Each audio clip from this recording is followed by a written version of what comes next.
la relantización de la dosis. En lugar de subir cada semana de ira, vamos a subir cada 2 semanas. En lugar de subir cada 4 semanas que se va a emitirse, pues podemos subir cada 6 semanas. Ahora, yo les pregunto, ¿de qué han leído? Y esto es lo que voy, bueno, al siguiente punto, el punto 2. Requiero llegar a los costos. A ver, levanten la mano los que digan que sí. Nadie, levanten la mano los que digan que no. Pues es que depende de los aspectos complejos. Y entonces, ¿qué es lo que voy a buscar? Pues la dosis en la que el paciente mantenga. Y eso definen. Va bien, pero definen. ¿Qué es lo que voy a buscar de la dosis? La respuesta. La dosis más alta que el paciente tolere sin que los efectos secundarios sean... Ok, fíjense, eso es una buena estrategia. Puedo tener el escenario A. Y que logre lo que busca. Exacto. Ajá. Puedo tener el escenario A. El escenario A va a ser la dosis máxima tolerada. El efecto. ¿Ok? Pero también puedo optar por el escenario B, que es la dosis mínima para ocasionar un efecto. ¿Por cuál se van? La máxima tolerada. No, por la mínima. ¿Entendés? La realidad es que hay varios factores que pueden decidir si voy por un escenario A o por un escenario B. Uno de ellos, que muchas veces no tiene nada que ver con la medicina, es pues, a qué le va a alcanzar. ¿Se va a entender? ¿Por qué? Porque a lo mejor el paciente, la dosis de 15 miligramos de lixiorafida y todo lo que cosa al mes y me dices que nada más puedo gastar 6. ¿Por qué? Porque mi economía me permite nada más gastar 6. Entonces a lo mejor lo dejo en 15, lo dejo en 25. Buscando que sea la mínima dosis para buscar un efecto. ¿De qué va a depender mi decisión si lo veo por el lado clínico? Exacto, si lo ponemos. Uno, que los efectos secundarios no generen un rechazo. Porque algo que debo de entender en todas las terapéuticas, en todas las enfermedades del mundo mundial, es que el factor número 1 de que el tratamiento no funcione es que el paciente no se lo tome. ¿Sí? A no ser que el paciente esté hospitalizado, que yo sé que los medicamentos se van a administrar. Pero si el paciente está en su casa, tengo un policía ahí para que esté cuidando y dándole la medicina. Entonces, ¿de qué depende que el paciente se tome realmente la medicina? Pues de que él sienta que sí le está funcionando, ¿no? El convencimiento, exactamente. Tienen que convencer a sus pacientes de que el tratamiento que están dando va a ser mejor para ellos. Y eso, chicos, es una cosa. ¿Por qué? Porque luego le creen más al TikTok que a ustedes. Y eso es a lo que nos va a enfrentar. Y ahora se las cuento peor, ahora le van a creer más a la inteligencia artificial que a ustedes. Entonces, les toca crecer una parte complicada. ¿De acuerdo? Entonces, ¿qué otro tengo que puedo hacer? Puedo buscar, aparte, cuando no tolera, efectivamente en la mayoría de los casos voy a ir por el escenario, la dosis mínima para conseguir efecto. Puedo usar estrategias de apoyo. ¿Qué puedo hacer? Que el plan de alimentación sea en porciones pequeñas. De hecho, en algunos restaurantes de Estados Unidos ya existe el menú serving. Tú llegas al restaurante y pides, yo estoy comiendo serving, entonces tengo un menú serving. ¿Cuál es la cosa? Tienen las porciones.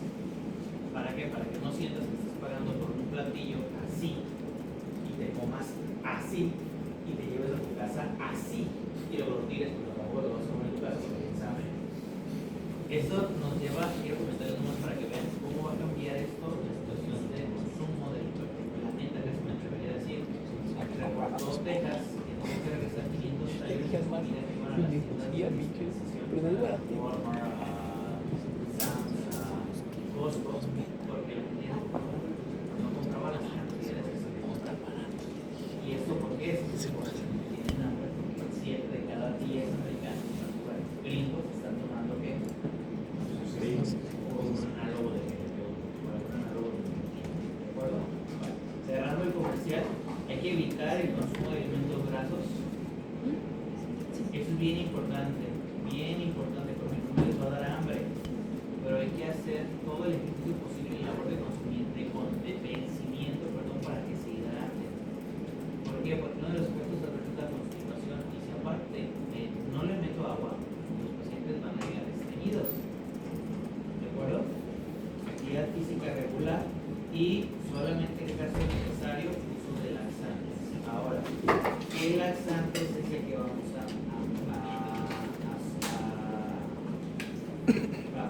darles? Laxantes naturales.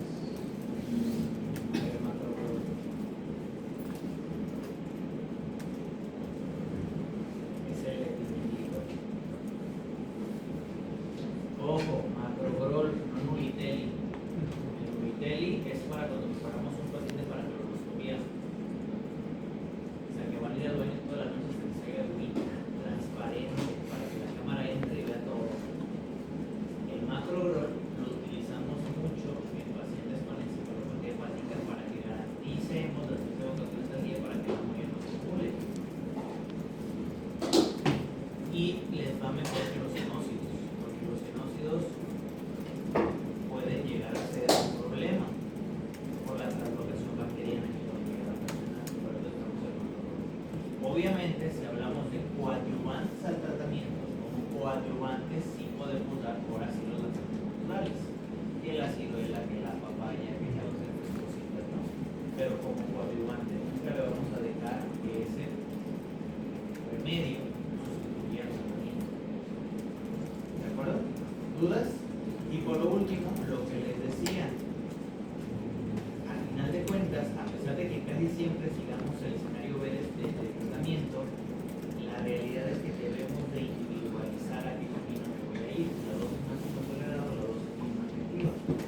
¿Cómo lo voy a individualizar? Pues tengo que evaluar el contexto de mi paciente, el contexto social, económico, físico, biológico, para poder decidir cuál es la mejor opción para mi paciente. Y es lo que les decía, las guías son eso, una guía.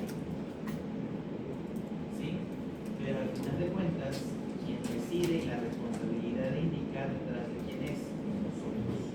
Entonces debemos de buscar la dosis efectiva que el paciente tolere y que mejore su salud. O sea, que va a ser un efecto terapéutico. ¿Dudas?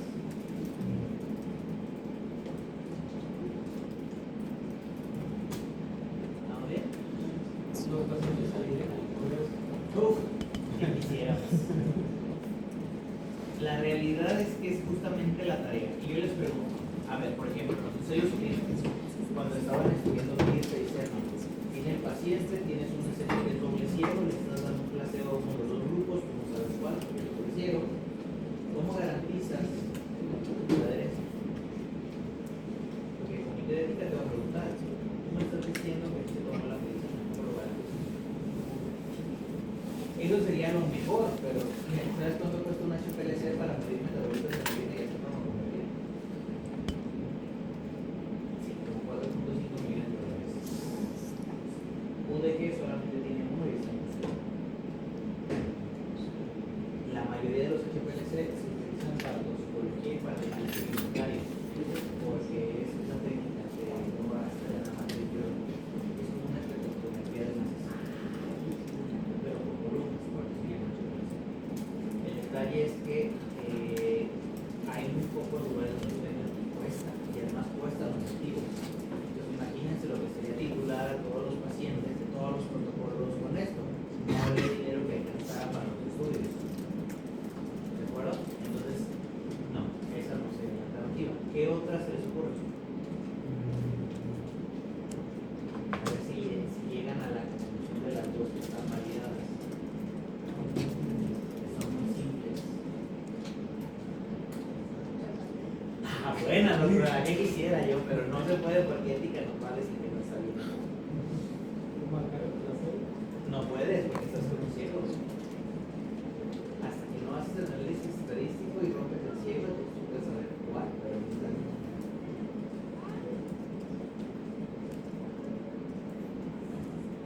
Sin recurrir al chantaje que se les ocurre.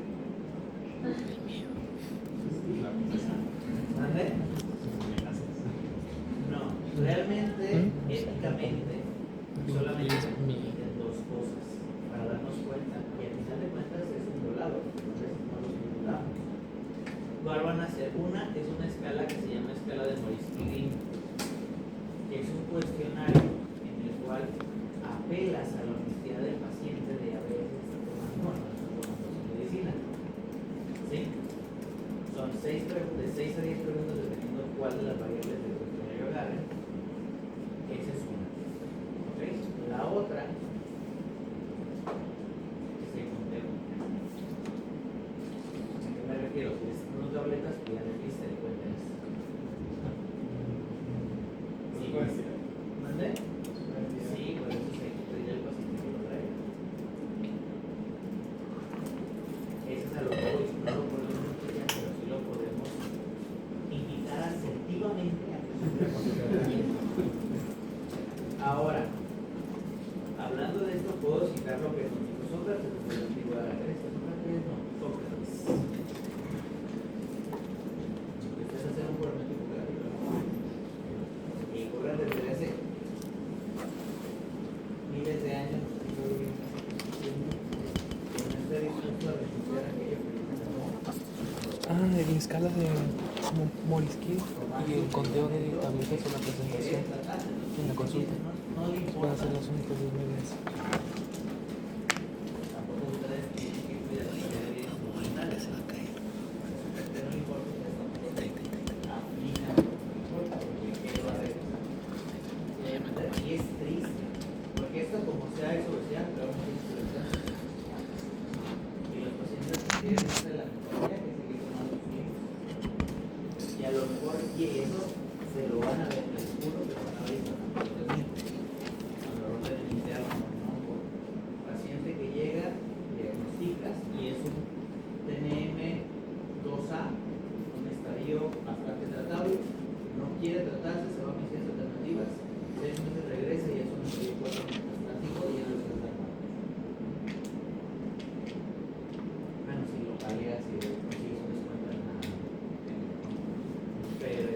Pero pasa. Pasa. ¿Por qué? Porque los pacientes, en general, a los seres humanos les es más fácil decir o fingir que no tenemos nada que ver con los pacientes. Es la típica frase de no voy para que no me digan que estoy enfermo. Cuando es del familiares, amigos. Eso también es para la par con la de algo de nos dudas con las estrategias que puedo usar para los efectos secundarios. Ahora bien, ¿cuál es la eficacia del ajuste? Primero, ¿cómo vamos a buscar ese efecto?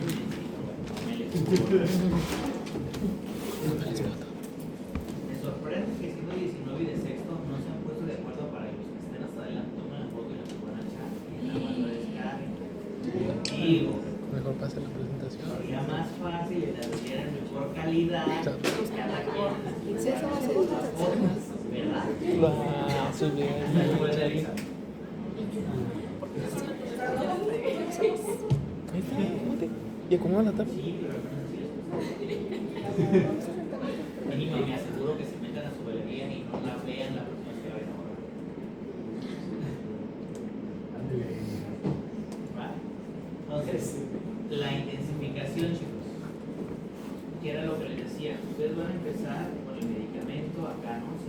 0.6, 2.5 sin estirse, etcétera, ¿no? Y van a ir subiendo. Cuando yo sé que ese tratamiento ya me dio una efectividad clínica, hablando, Es por la pérdida de peso. ahí está. Para yo decir que es efectivo, tuvo que ver al menos en 3 meses bajado más del 5% de su peso corporal. Ahora, mucho ojo, porque esto va a ir cambiando con los años. Ahorita no ha cambiado porque no tenemos datos, porque no lo habíamos abordado por porcentaje de grasa ni necesidad. Pero esto también tiene que ver con los componentes corporales, con la composición. ¿De acuerdo? Es decir, también tiene que ver con que tenemos el músculo y perdamos tejido adiposo.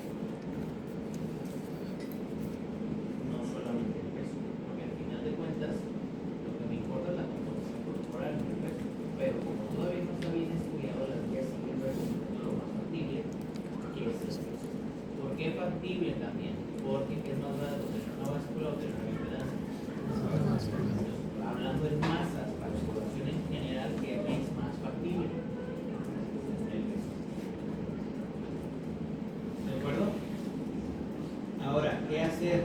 Vamos a aumentar la dosis hasta lo que el paciente tolere para buscar que el máximo.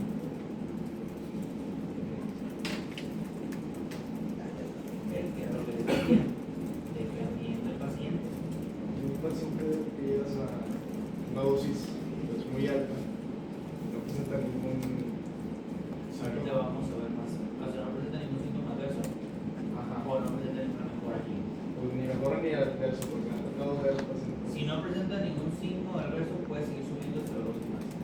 Si llegaste a dosis máxima y no tiene su efecto terapéutico, o mantiene composición corporal, entonces ahí vamos a hablar de un fracaso de tratamiento. Y ahí sería mandarlo a cirugía metabólica.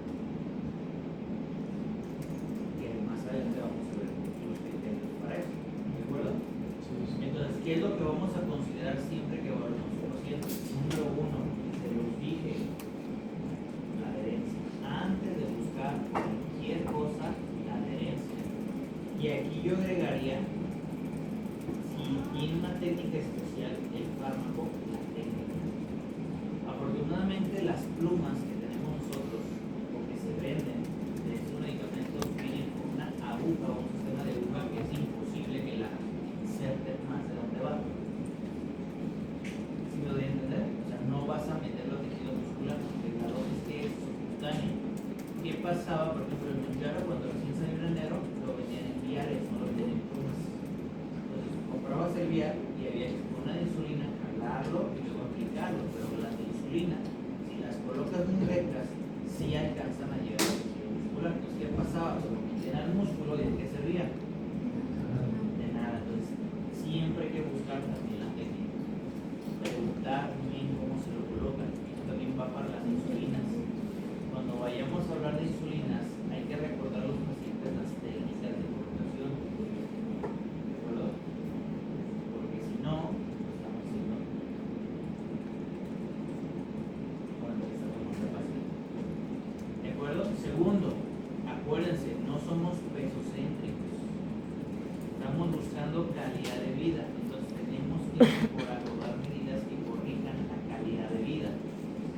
¿Ok? Y hay que ver factores que puedan modificar la dosificación. Y aquí con mucho ojo con los medicamentos que puedan hacer sinergismos con los tratamientos para la obesidad. Ahora, más adelante traigo un cuadrito donde vemos algunos sinergismos por grupo de enfermedad, cuándo sí, cuándo no, y cuándo de plano está indicado dar cierto fármaco para obesidad. ¿De acuerdo? Y obviamente la tolerabilidad. Ahora, entonces, ¿cuál va a ser esa dosis de mantenimiento personal? Ojo, mantenimiento. Recuerden que de preferencia vamos a ir a buscar un año de tratamiento. ¿Ok? ¿Por qué un año? Para que nos sirva, para que el paciente cambie los estilos de vida, para que realmente llegue a metas, para que realmente tenga todo, y que cuando decidamos darle el tratamiento, si el caso de tratamiento fue nada más obesidad, pues no haya un regreso a los malos hábitos y con el tiempo lo que ¿se puede entender? Ahora, mucho ojo, ¿por qué? Porque estos pacientes hay que ver cómo llegaron. Porque si tiene resistencia a la insulina, yo no lo voy a suspender hasta que no quite la resistencia a la insulina y garantice que después de haberlo quitado sigue su resistencia a la insulina. ¿De acuerdo? Si se mantiene más de un fármaco. Si es un paciente que ya tiene DT2, lo puedo dejar indefinidamente con el fármaco. ¿Le voy a quitar la diabetes? ¿Le va a causar hipoglucemia ese fármaco?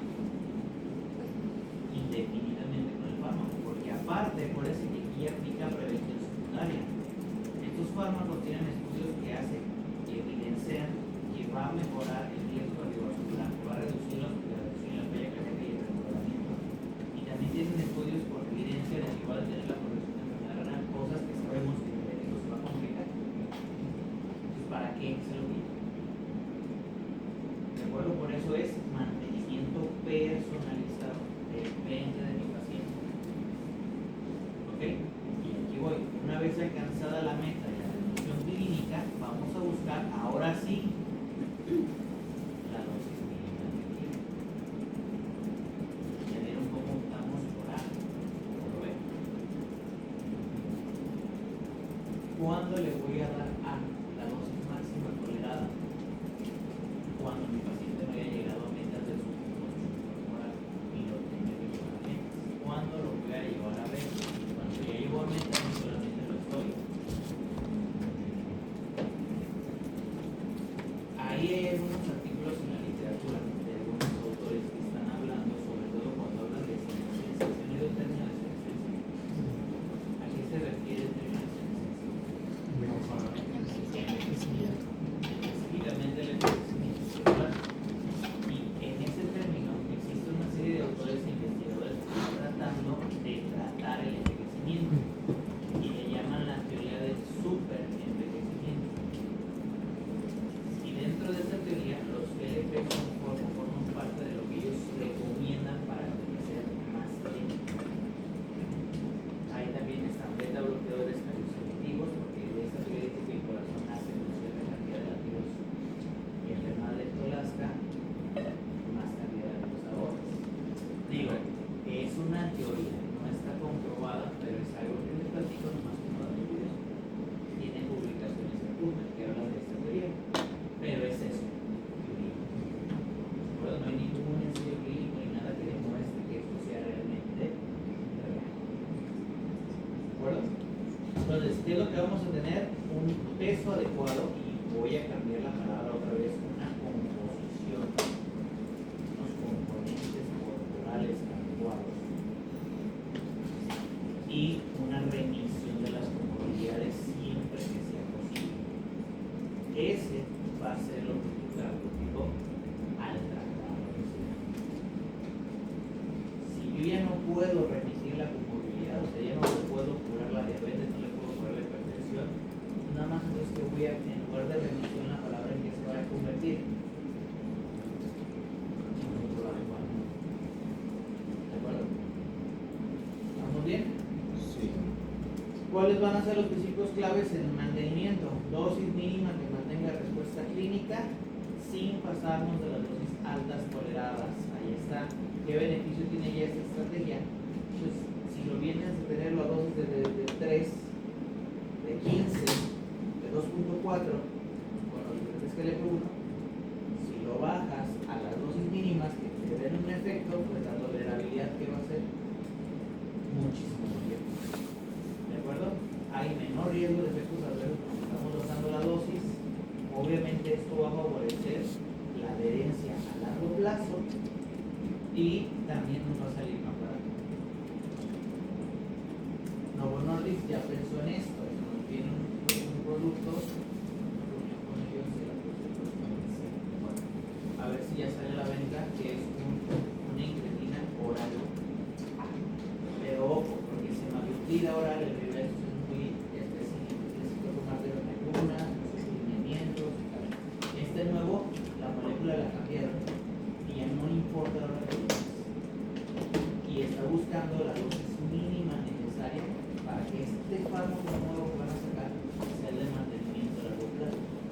Obviamente hay un intento por medio, que es que el paciente nunca deje de tomar sus medicamentos. Es como una renta a la salud. Pero al final de cuentas, para nuestra población no sería para nada una mala idea, porque a la larga nos va a salir más barato que se pagan hemodiálisis, circulaciones, terapias intensivas y demás complicaciones de las enfermedades crónicas.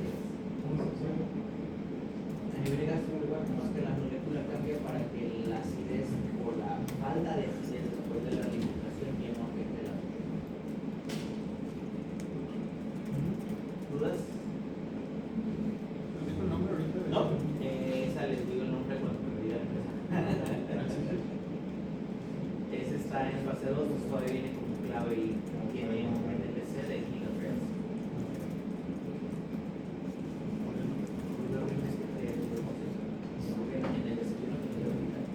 Ya nos dicen cómo se gastamos todos. No, qué ganas, pero luego me la va a rayar. No. Ok, entonces dudas hasta aquí. Ojo, y recordarles las evaluaciones de los pacientes de signo clínico para obesidad mínimo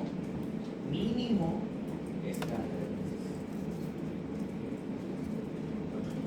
¿Va? ¿Dudas hasta aquí? bien, ¿cómo defino? Ahora sí vamos a ver lo que decía, que un paciente no responde a los fármacos. ¿Ok? Entonces, ¿cómo defino que un paciente no responde a los fármacos? Cuando en 3 meses no me alcanzó mínimo el 5%. Ojo. Y a todos los fármacos que no sean incretinas. ¿Ok?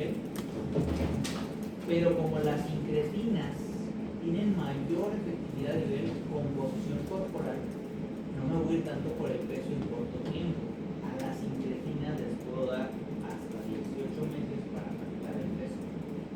¿Por qué le doy tanta tolerabilidad?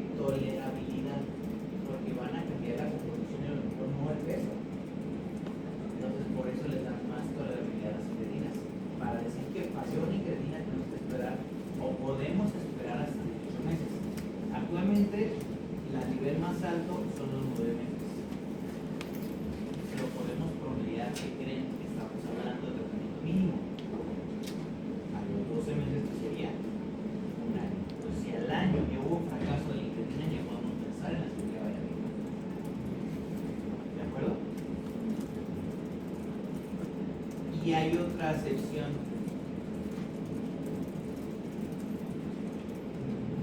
La determina topiramato solamente la vamos a esperar las 2 semanas. Y ojo, ni siquiera vamos por el 5, vamos por el 10. ¿Por qué somos tan duros con este? Porque este es de los que tienen mayores efectos adversos y no les da la chance de darle cronicidad. Entonces, funcionaste, ahora no funcionaste, pero porque sigue. Vamos a buscar otra estrategia de recursos. ¿De acuerdo? Y aquí está, digo, si les sirve la gráfica del tiempo, pues son 2 semanas, 3 meses, 18 meses, 9 meses, 14 semanas. Y aquí les pongo qué hacer, y esto es ojo, siempre que estén buscando qué hacer, lo primero siempre va a ser la adherencia. ¿Ok? Después, utilizan dosis, podemos considerar cambio de fármaco y o buscar causas secundarias. Por ejemplo, fármacos induzcan el aumento de peso. Por ejemplo, insulinas, betas no tanto, tendría que ser una dosis alta de un beta-bloqueador no selectivo. Hay otros que son más cortos, o sea, la insulina y las sulfonilureas son las que más aumentan, pero las sulfos, olvídense, nomás anecdóticas, ya no las damos para nada, ni por el lado, ni por el caso, porque aumentan la mortalidad. Exacto, antipsicóticos de tipo típicos, el aloperidol sería el atípico, siempre por para la psicosis, es el aloperidol, ese no pasa nada, pero no se usa a largo plazo, se usa más en de valores. Y tampoco nos tendrías que mejor, no ser una olanzapina o epinefrina, pero casi no. Y la más común es la risperidona. De hecho, ahorita hay un artículo muy bueno de unos alumnos de psiquiatría, sobre muchos de ellos, que están haciendo un estudio de pacientes que inician rispe, desde que inician darles psiquiatría, para que justamente no te suban. Y hasta ahorita en los resultados preliminares no es un doble ciego, es un open level, entonces les ha ido bien. ¿De acuerdo? Exacto. Están dando. ¿Va? Digo, son de San Juan, ingeniero. Si no saben, el cementerio es psiquiátrico privado, el público es el SALVE, que es el SALVE está en Soquipa, en la parte de consulta externa, y la parte de hospitalizados está en San Juan, pero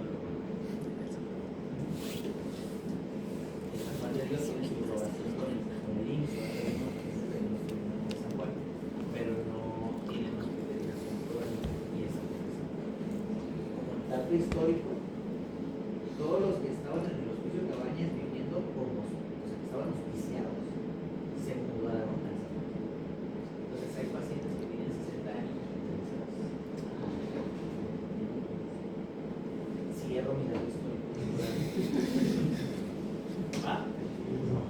¿Vamos hasta aquí? ¿Puedes ver, por favor? Sí.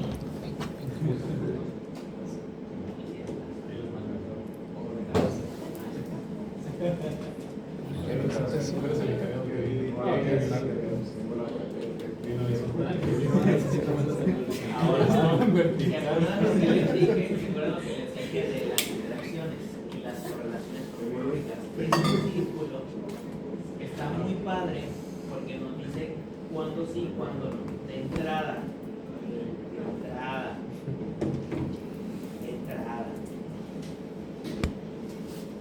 Toda la lactancia está contraindicada. ¿Ok?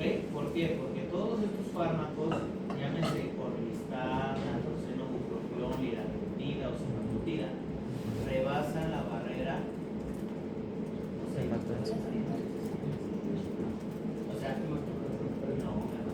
en el beso. Aquí estamos hablando de que se secretan por leche cuando están dando lactancia, cuando están contraindicados. Cosa que no pasa en el embarazo, ¿eh?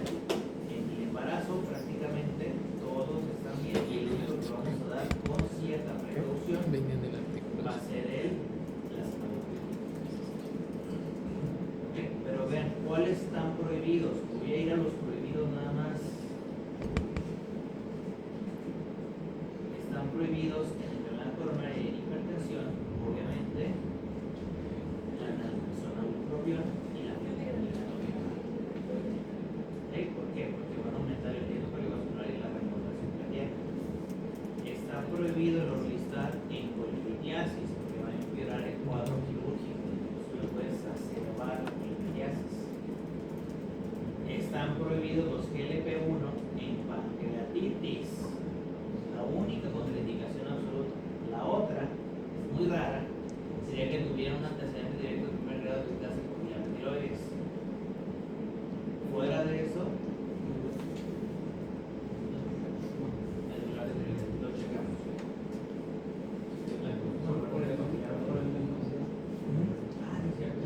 Medular de tiroides. Tienes razón. Entonces, son las únicas dos contraindicaciones que hay. Pancreatitis y el cáncer medular de tiroides. Es la mutación específica de lactosa.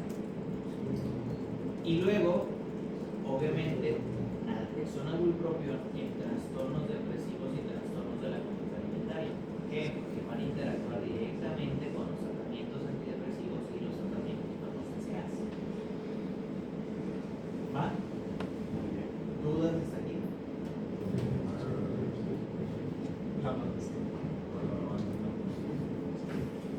Ok. Si tienen dudas, aquí en este cuadrito de aquí vienen las abreviaturas para que sepan qué significa. ¿Va? Y por limpiar esto, que por ejemplo, en el caso de los psiquiátricos puede llegar a darles un supervectorial. Ok, ahora, ¿qué pasa sobre el efecto muscular? ¿Recuerdan que hablamos de que era uno de los principales efectos adversos del uso crónico de las medicinas? Y como ya estamos hablando de estos pacientes de darlas indefinidamente, debemos de entender primero que está reportado hasta el 25 a 30% de la pérdida de masa magra crónica. Si son jóvenes, pues eso no va a impactar realmente mucho, o iniciaron el tratamiento jóvenes. El problema viene cuando se lo doy a un paciente de la tercera edad. ¿Por qué? Porque hay mucho riesgo de que empiece a desarrollar obesidad sarcopénica. ¿Por qué? Porque pierdan el músculo. Y aquí hay un detalle que deben de cuidar, que es el efecto yo-yo. ¿Cuál es el efecto yo-yo? La incretina va a empezar, si no tienen el control adecuado, va a empezar a bajar parejo la grasa y la masa magra. Pero si la suspendes, se va a recuperar pura grasa y va a ser muy difícil que recupere la masa magra. ¿Me voy a entender? Ese es el riesgo de suspender una incretina así. ¿Cómo lo evito? Bueno, ahorita vamos a ver cómo lo evito. Pero antes recuerden que también puede haber disminución de masa magra impacta sobre la masa densidad ósea y por eso ha habido casos de fracturas óseas. Fractura por desmineralización ósea. ¿Ok? Si se acuerdan, la mineralización ósea también se evalúa por DEXA. Y utilizamos el T-score cuando está mayor a 2.5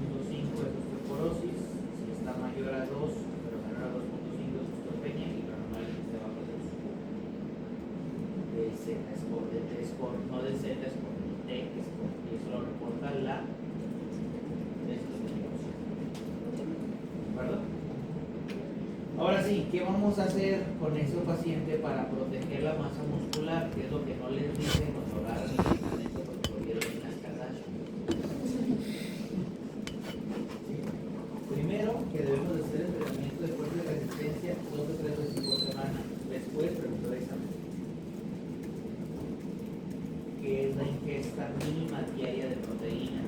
De 1.6 gramos por kilo al día. Entonces, háganlo. Si ustedes pesan 100 kilos y les tocan 160 gramos de proteína al día. Y ojo, vamos a preferir la proteína de origen, no, si es animal sí, pero no carnes rojas, carnes blancas. Principalmente pollo y pescado, y más pescado por los omegas. ¿De acuerdo? De hecho, se espera que solamente 30% de las proteínas semanales vengan de carnes rojas. Y lo que no hace ningún estudiante de medicina, ¿verdad? Actividad física y dormir bien.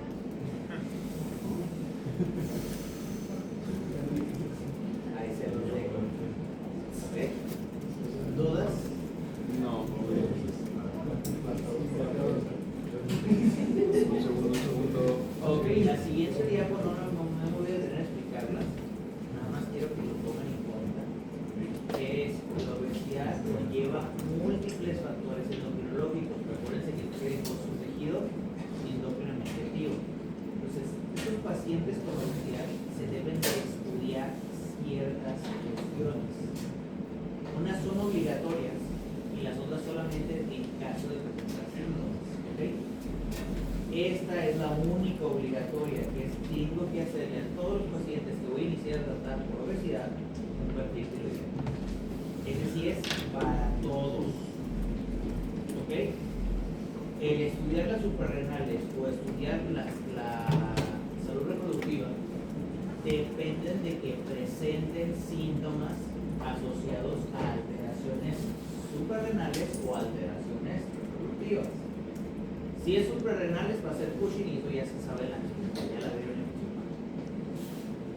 Y o en clínica médica o en endócrino. Si es reproductiva, nos vamos a centrar en estos síntomas para evaluar toda la escala reproductiva. En hombres, consultas por disfunción eréctil, disminución de la libido e infertilidad. Y en mujeres, insurtismo, acné, irregularidades menstruales e infertilidad. Porque acuérdense que este va ligado mucho al síndrome ovárico poliendocrino.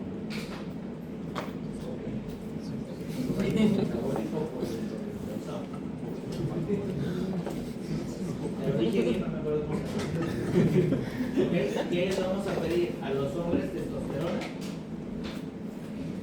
total y libre, y a las mujeres dependiendo del ciclo en el que estén, pero se va a intentar que sea en la fase lútea, y vamos a pedirle LH, PCH, estrógenos, progestágenos y también testosterona. ¿De acuerdo? Pero solamente que haya síntomas. Si no hay síntomas, no es de cajón, solo si hay síntomas, y acá también no se hace el periodo rutinario, solo si hay signos sugestivos de enfermedad suprarrenal. La única que sí se va a hacer de cajón va a ser todo lo de tiroides, ¿de acuerdo? Y hay que entender que incluso si el paciente tiene en este caso hipotiroidismo, perder peso nos ayuda a mantener más fácil la meta de TSH. ¿De acuerdo? ¿Dudas hasta aquí?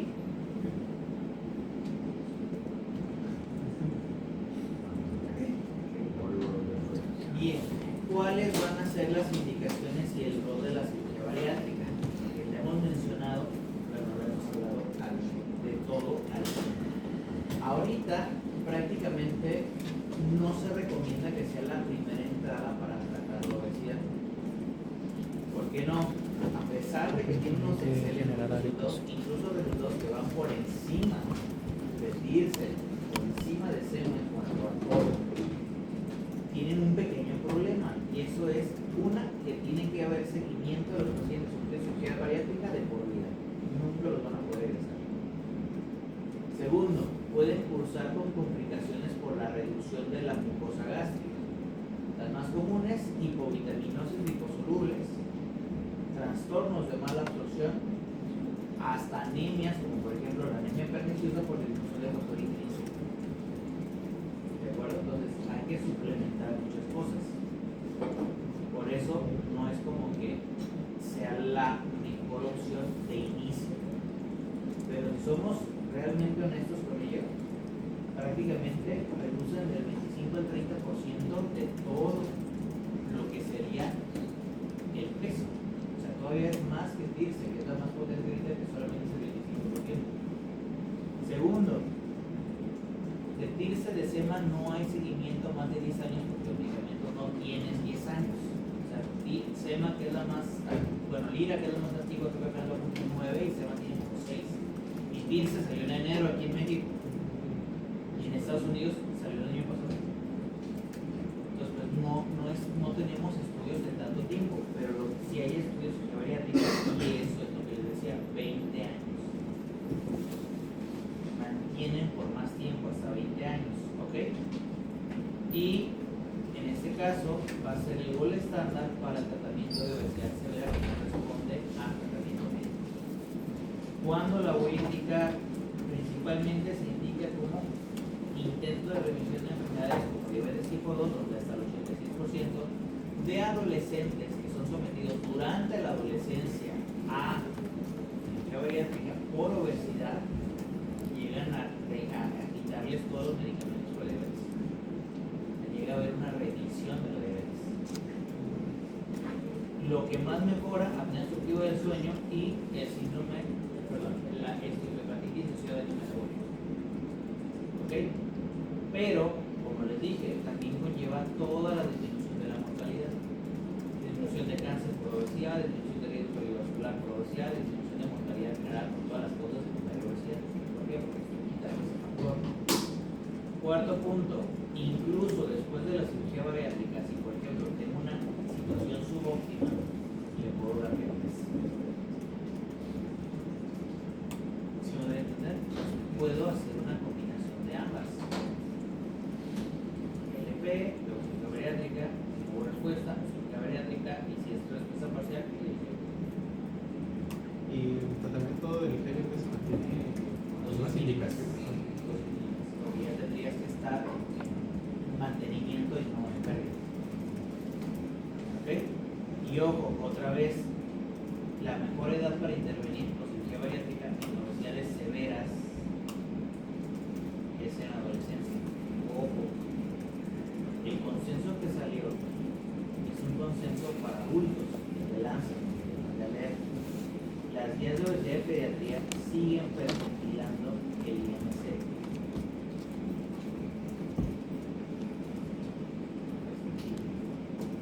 Para ellos todavía la conclusión no entra en juego. Para ellos sigue siendo el presentico IMC.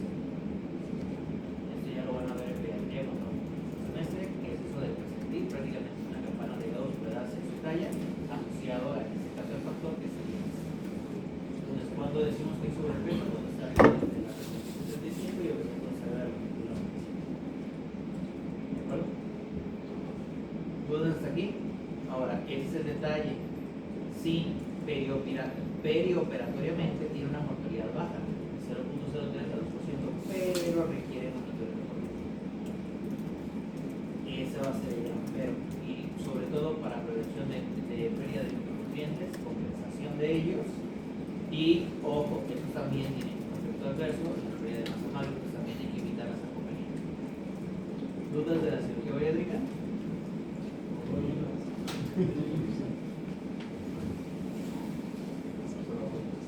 No, el IMSS no tiene. Es que el IMSS es una cosa rara. Debería de tener, sí, pero no sé cómo vayan a cambiar las políticas ahora que se vayan a cruzar la vida duración. Porque, por ejemplo, y es bien triste, aquí en México, si tú tienes un seguro de gastos médicos mayores, no te cubre los LPs. Pero en Estados Unidos sí. ¿Por qué? Porque las aseguradoras de Estados Unidos ya tienen categorizada la obesidad como enfermedad. Entonces ya te la cubre el seguro. Aquí en México, como legalmente todavía no hacemos ese brinco, sigue siendo un factor de riesgo. Entonces no te eso aplica también a las políticas públicas. Si tú no ves a la obesidad como una enfermedad, no vas a tener los medios para tratarla. Eso incluye los tratamientos del sistema público. Ahora, en el civil sí hay bariatras y sí hay la subespecialidad de bariatría. En el centro médico les mentiría que no hay. Les investigo bien, pero creo que solamente estaba descrito. Entonces, eso es una limitación. ¿De acuerdo?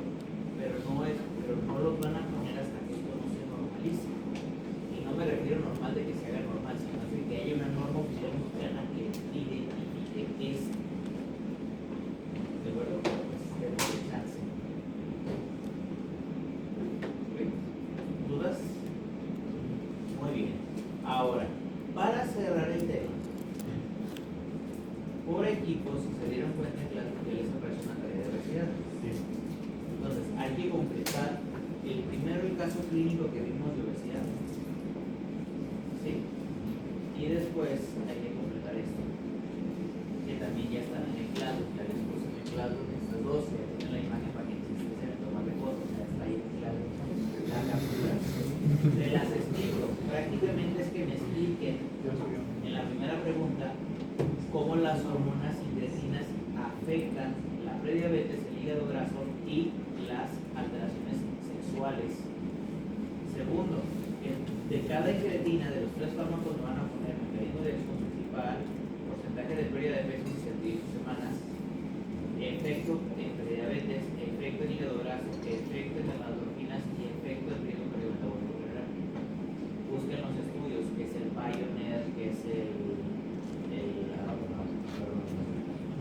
Emparré, que Carolina, que son estudios que tienen que ver con esto. ¿De acuerdo? Luego, conclusiones de ustedes. ¿Okay? ¿Pueden usar inteligencia artificial? Sí, sí pueden usar inteligencia artificial, pero tienen que estar bien citadas sus fuentes. Si no están bien citadas, y ojo, dije citadas, tienen que poner un numerito por una bibliografía, no nada más la pura bibliografía final. Quiero que me digan la parte de información exactamente dónde la sacaron. ¿De acuerdo? Entonces, ¿pueden utilizarla para buscar información? Sí, les sugiero que usen consensos. Y ya después lo recuerden con su chatbot favorito, Gemini, Cloud o ChatGPT. O no, problema. ¿Va? Y van a cerrar con esto. Van a evaluar la adherencia de un tratamiento a largo plazo en el paciente con el que ustedes indicaron en la primera parte. Me van a decir entonces cuáles son las contraindicaciones y los monitoreos, cuáles son los parámetros clínicos de referencia y los objetivos para alcanzar dichos parámetros, y cuál va a ser la proyección a largo plazo de la paciente que es presente al inicio de la misma. Bueno, tienen hasta el viernes a las 59.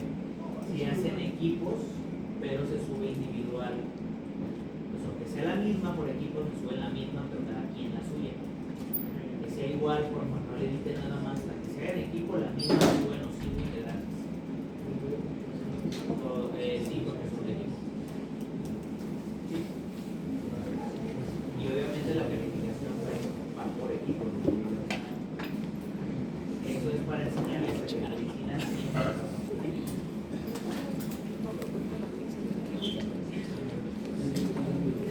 sí, créeme, ansioso. ¿Cómo andan? En el equipo.